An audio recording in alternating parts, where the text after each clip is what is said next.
Yo, hey, what's up, family? This is Doug Reed with the Let's Go Show. Hey, this one is some. Most of the people I've interviewed, I've met or came across. Leonard is one of those individuals I have not met in person through Instagram, through social media. Brother, I think it's just the positive vibes through technology. But yeah, I have Leonard Chester, man. Hey, Leonard, how you doing, brother? I'm blessed, man. Appreciate you for having me on this platform. And I'm just always excited to share my story and where God has led me to be. And I appreciate you humbly for having me on your platform.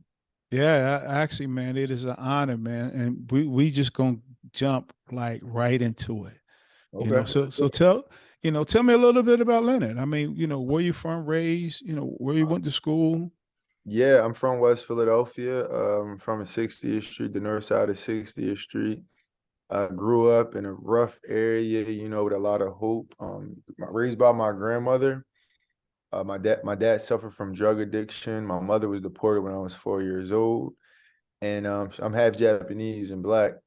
And yeah, so my mother was deported when I was 4 years old. My mom, my grandmother, on my dad's side raised me, and she raised me till I was 16. And then my dad got himself together, and he took on a little responsibility with me, but I pretty much he helped.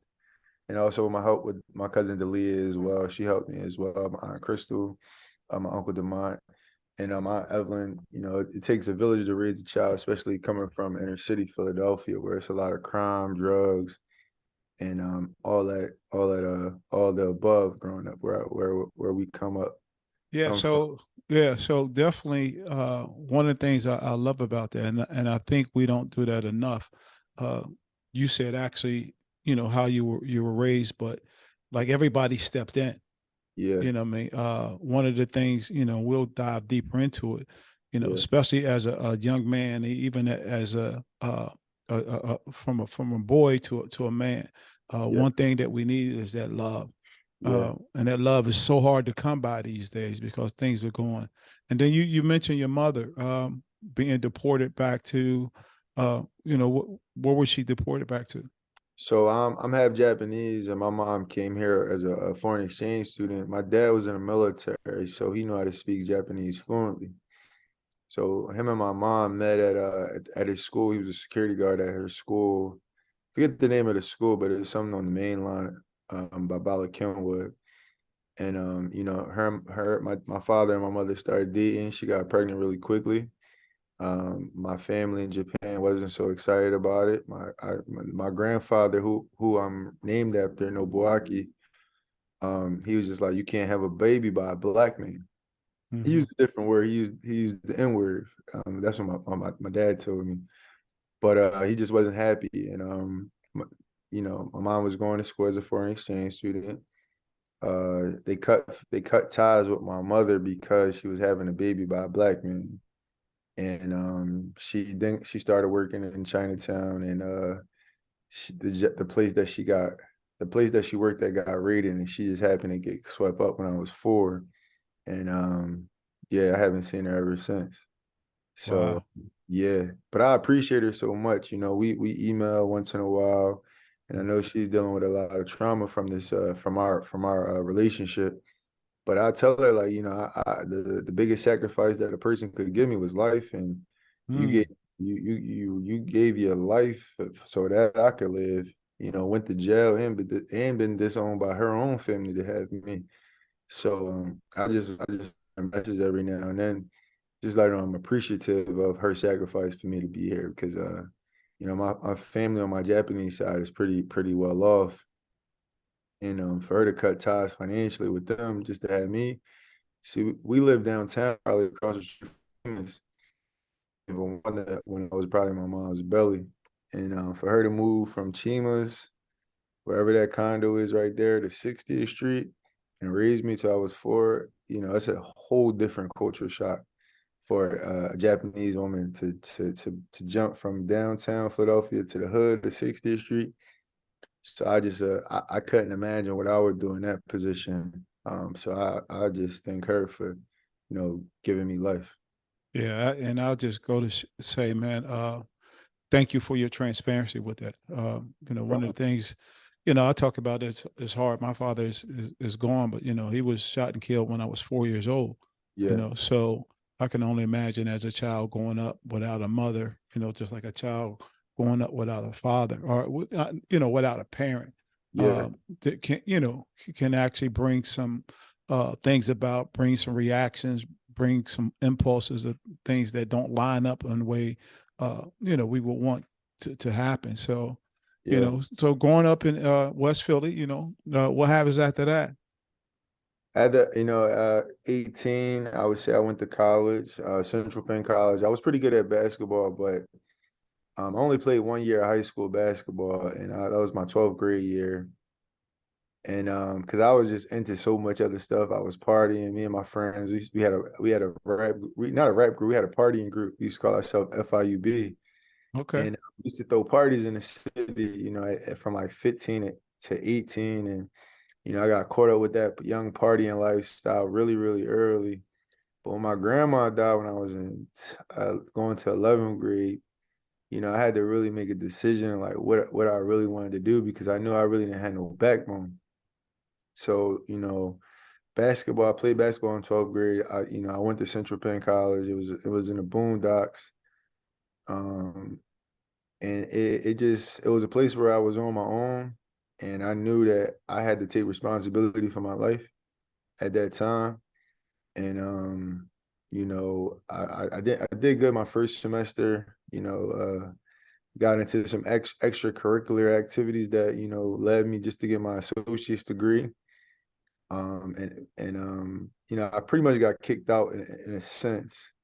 I got my associates, I rode, and I thought I was the man in my neighborhood because no one had college degrees. So I'm in the hood, Mm. my associate's degree, and a little job, and I'm just thinking I'm the man, got a car and everything. And then it just wasn't satisfying. So then my life changed when I went to Temple University. I applied to Temple at 2025. I started, and that was the first place I seen like Black people like really chasing a dream. Wow. It was just like at Central Penn, like people we was cool with just getting by. But at Temple, it was like a community that was cultivated by success of Black people. And I'm just like, I want to be a part of this. And it was really culture shocking for me because I didn't know that was the world. I only knew Black poor people for real, for real. And Let me it let me stop you right there for a minute, yeah, because you got me thinking about, you know, actually I played basketball in high school. Actually, I got cut my senior year. yeah, Actually, I had a child on the way. Just wasn't focused about the game. But yeah, went to college though. Went to University of Cincinnati. Um, First semester. I think in that environment was just I was just not used to the college environment at all. yeah, Um, and I never forget they sent me a letter and said I was on probation. And I was like, probation? Like, what is probation? I didn't know. I haven't committed a crime or anything, but of course, it was probation for my grades. And I go out to one of their smaller colleges that was out in the boondocks, yeah, um, and I remember just being out there like, yo, man, I ain't ready for this. yeah. And I joined the service, you Okay. know. But going back to what you're saying though, even then, I don't come from a family with the people that went to college. Yeah, And it's funny that we talk about because my nephew's graduating from Fordham University in New York. yeah. That's But cool. I just remember like, yo, I got to change this because I'm not ready. And then for you to say, boom, you go to Temple, brings back a sense of pride, a sense of seeing Black people, African Americans, actually being able to do their thing. Uh, Excuse me, man. I'm sorry. Now Um, you go. Being able to actually, um, just being around them. And I know a lot of guys from TU, and they carry a certain element, a certain element of pride being in there. So how was your times and days at TU? Um, it started off rough. I'll be very transparent. Like coming from Central Penn, it wasn't really the most accredited school. So going to Temple, I had to like my focus was just to be transparent was women and just partying again because I wasn't used to the culture. Mm-hmm. So I remember like I had this class called elementary algebra and I failed it. And I remember in study, like, the group, because it was a pretty tough class. I remember we used to go to study hall for it. And I remember I told one of my friends, like, yo, I just felt the class called elementary algebra. And they made fun of me. And I was Mm-hmm. like, dang, like I really gotta get my stuff together. Because like at my old school, they was cool with it. Like we always ha ha geek, like he hollering about felon. But here it was just like, no, we gotta get on it. And what really changed it was um like being a part of Temple student government and meeting like all the Temple leaders and stuff like that, building those relationships and just cultivating a mentor. So I created the first mentoring program going into the North Philadelphia community from Temple students, Wow.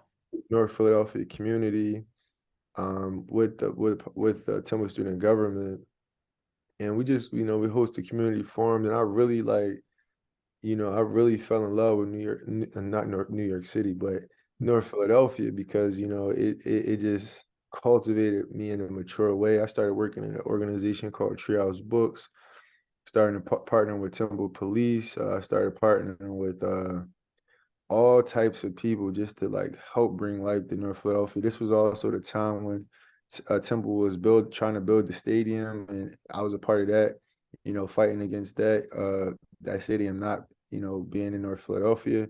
So it was just a lot of challenging times. I had some really dynamic people like Tyrell Barnes, Paige, and Kayla. Like they were like our president, vice presidents, and they were just leading us, and it was really dynamic. And then it was a real culture shock. And I remember like just the biggest thing for me was like my family seeing me walk through that stage, like my little cousins, like I just really wanted them there to see me walk through that stage because, you know, my family, like, and we could backtrack to me being eighth grade. My eighth grade graduation, I went by myself. Mm. My dad was in rehab. My grandmother was fighting a murder case. My uncles was in jail. My cousins was in jail, and my cousin was in child support court. So when I'm in college, it meant so much because everyone's here besides the loss of my grandma. Mm-hmm. It was just special. So, and then just to have my little cousins there and hopefully some type way I motivate them to just chase something in life. It was kind of like a full circle, moment for me. So what I mean, you actually talked about some things that actually I would say pretty traumatic, but Yeah. what what what was your passion behind being a part of those organizations? Uh, Not only just being part of those organizations, being the first, making an impact. What was the major part of your passion? What was the driving force behind that? I just felt like I understand that demographic of people. I understand how it is growing up on welfare. I understand that people don't have the privilege to go to college. I understand that people don't have the ability to use their words in a way. And it's unfortunate that when you come out the neighborhoods that I came out of, it's only a few of us that can make it out. And for me to kind of make it out, it felt appropriate for me to like somewhat be the voice for the people that couldn't. So I know like partnering with Treehouse Books, it just was like, okay, we understand that if kids have access to books, we're going to try to put books in their homes for free. And my time there for like 3 years, we were able to get about 82,000 free books each year. Wow. keep growing. And you know, and I'm just happy to flex that because it's literacy in my neighborhood. Well, not my neighborhood, but my adopted second home in Philadelphia, North Philly. And it just led me to relationships with, you know, Temple, and now they Temple police, well, Temple Campus Safety. They sponsor my community events every year just because of our relationship, you know. And when the police officer got killed by that kid out of town, I made sure that I was there because it's a relationship, you know. And I And just want what was those circumstances? If you can reflect back, I mean, what happened? which one? The one with the police officer that got killed. I can't remember his name, but I'm sure you probably heard about it when the young Temple police officer got killed by the kid that was still in the car. Okay. Yeah, Yeah, I definitely want to go back and research that and add it to the podcast or put some yeah, information to it. yeah. Uh, It was a big story. He was a good kid, probably like 28, and you know, a kid was still in a car, and he tried to stop him, and he lost his life. You know, like protecting the Temple students, and well, yeah, it was very tragic. And I just knew my relationship with Temple Police, and I just wanted to make sure I showed my face and just show him that I'm there for him. You know. yeah. I mean, you dropping a whole lot of gems, man. Because I'm thinking about um, how you showed up to be Yeah, there for people. You know, but a lot of times when they got this saying now, like check on your strong friends. yeah, uh one of the things, and I'm the same way. I'm, in my little social media thing, I always put just a kid from Cincy. I'm originally from Cincinnati, Ohio. yeah, And the reason why I put that, because just like you said, I made it out. yeah, A lot of guys that I grew up either passed away, or they I worked in a federal prison, or they went to prison. So to actually uh, the lot of stuff that I do on social media, because I always do things in a positive way, and you said it, is to show light to myself for another kid to see, yeah, anybody to see, especially when we both had a heart for helping people and black men. yeah, So but there are those times for us, the ones that's supposed to be strong, like we go through it too. yeah, And based on your background and what you've been through, you talk about your mom, you talk about your family and what they were dealing with, but yet you were still able to maintain a level to graduate, yeah, even reflect on your eighth grade class when nobody was there, but yet here you are, being able to be a graduate of TU. Let's give it a proper pronoun. Being a graduate of TU, the joy that you must have felt and accomplished that. And like you said, seeing your young cousins actually see that, but were there times when you were actually going through it while in college, or even, right after college, that you experienced? yeah. I think you know, when you talk about, being the strong person, check on your strong friends, and I feel that because this year was the first year I showed my family that I had weaknesses, because I wanted them to see me like in a way that they didn't have to worry, or I don't know what my ultimate goal is, but I was trying to just be this strong man image. And this year kicked my butt, it really kicked my butt. And losing my trucking business, moving to New York, having a kid on the way, and moving to New York City. Well, let's kind of stop. I can't let you just say, Yeah. just having a daughter. Like, I know she's got to be Oh the man, most beautiful thing in the world. What's your daughter's name? Peyton Lee Chester. Okay. Yeah, Peyton Lee Chester. She's so cool. She's actually next door because she'll probably be yelling through this podcast. She'll probably be the speaker if she was here. Yeah. Yeah, So you're going through that. You had your trucking business. So there, yeah, I mean, there's trials and tribulations. yeah, Um, but you said one of the things that this was a time period that hey, your family was like, yo, is Leonard all right? Yeah, it just was like this is the first time like since I was saying my 23 to 20 or 30 lifespan between that age range like 23 to 20 to 30 that like the last year and a half I showed them that I had some weaknesses. And it was challenging because I try to mask up everything because I wanted that perception of like the strong black man, which is really nonsense. I think, Mm-hmm. in any other aspect of my life, I talk about a strength and vulnerability. However, when it comes to my family, I kind of become a hypocrite. Mm. I had to check myself on that and really just be transparent about, losing my business, how hard that was. Moving to New York, trying to find a job, everything in life happening, having a daughter, which is my pride and joy. But it was very challenging, and I really honestly I'm just starting to like get out that season, that space. And now I just see how God is just working in my life, and it's a reason for every season, which I already knew, but I was kind of like doubting Thomas a little bit in a way where I was doubting God and having his job as a dean in the Bronx.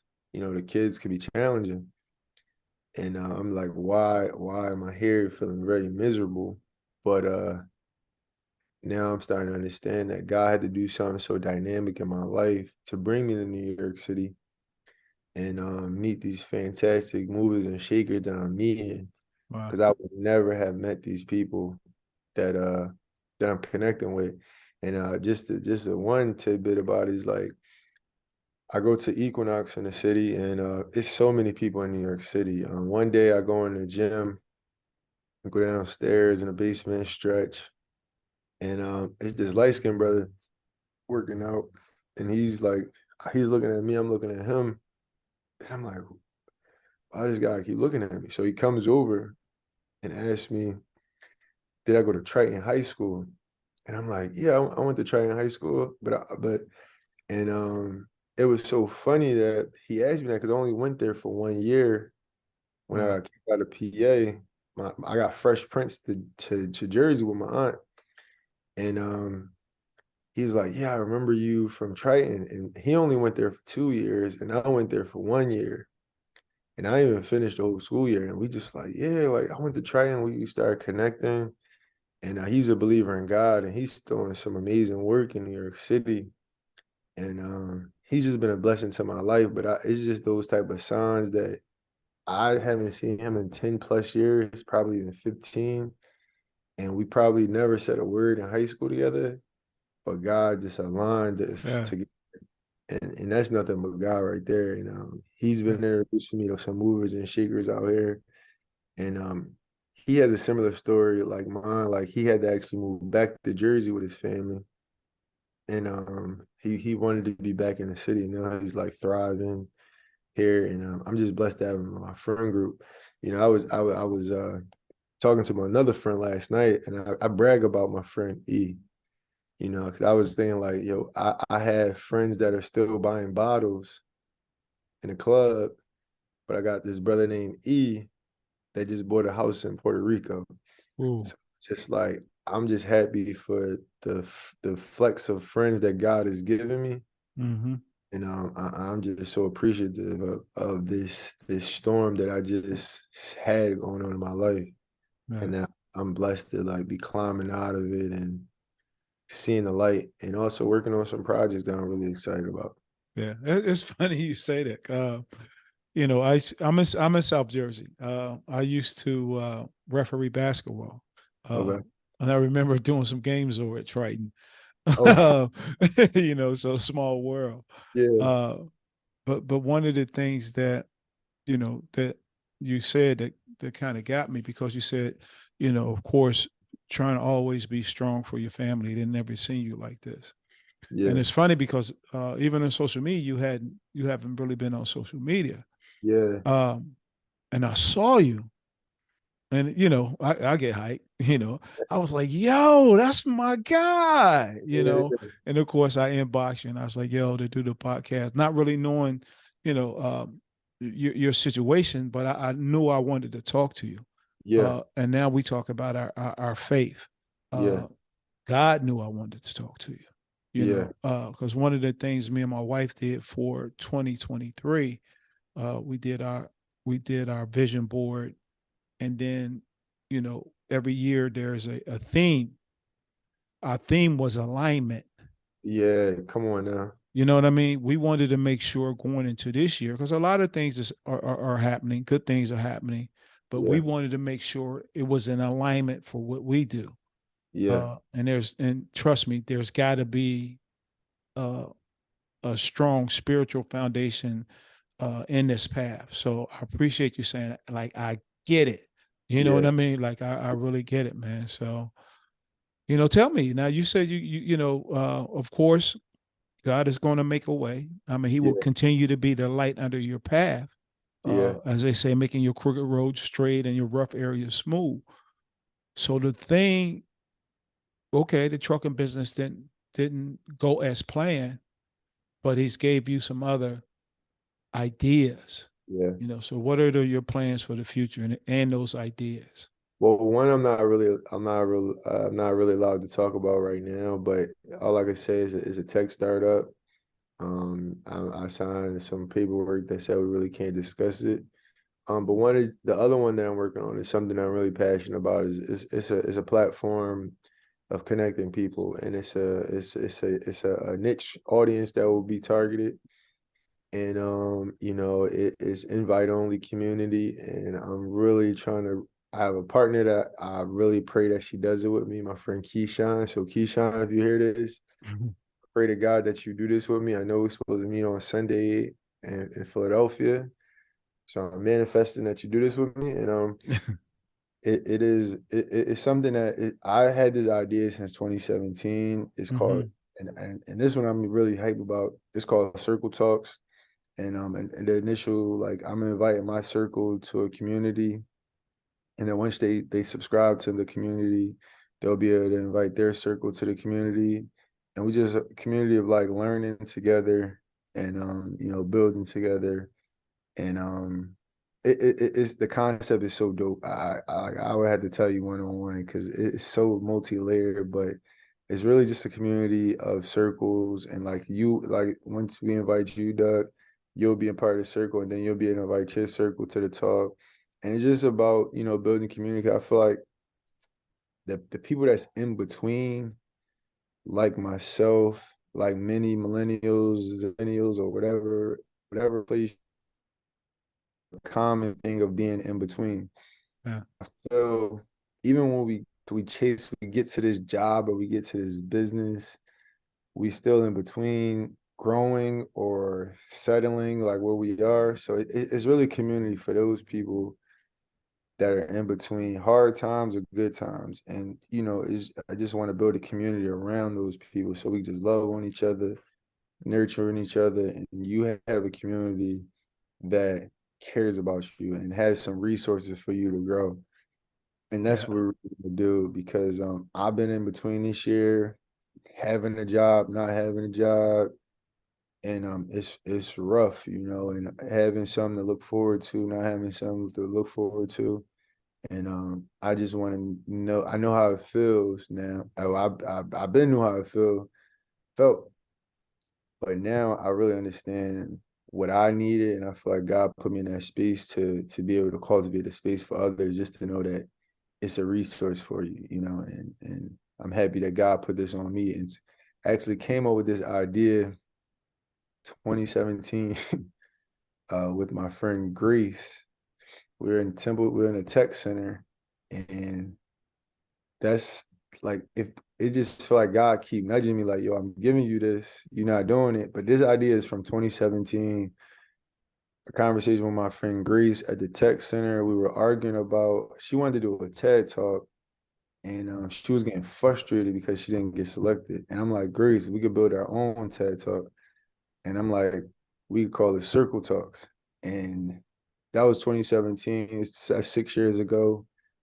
And now we're here, and now we're putting a blueprint together, and I'm happy that it's just crazy how 6 years ago this idea was it was it was it was it was thought, Yeah. and now 6 years later it's being manifested. So Yeah. Well, there's always a wilderness experience for everything. yeah, But some I definitely want to drop on you because somebody dropped down on me. Um, because one of the things, and I already know that you are a connector. yeah, Um, and somebody hit me to a book. That's what I was pulling up. It's called The Tipping Point by Malcolm Gladwell.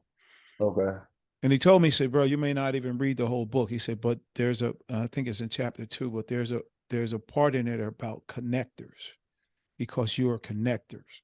So if right. you do, definitely get it. Who is that by? Malcolm called Malcolm Gladwell. Gotcha. Gladwell.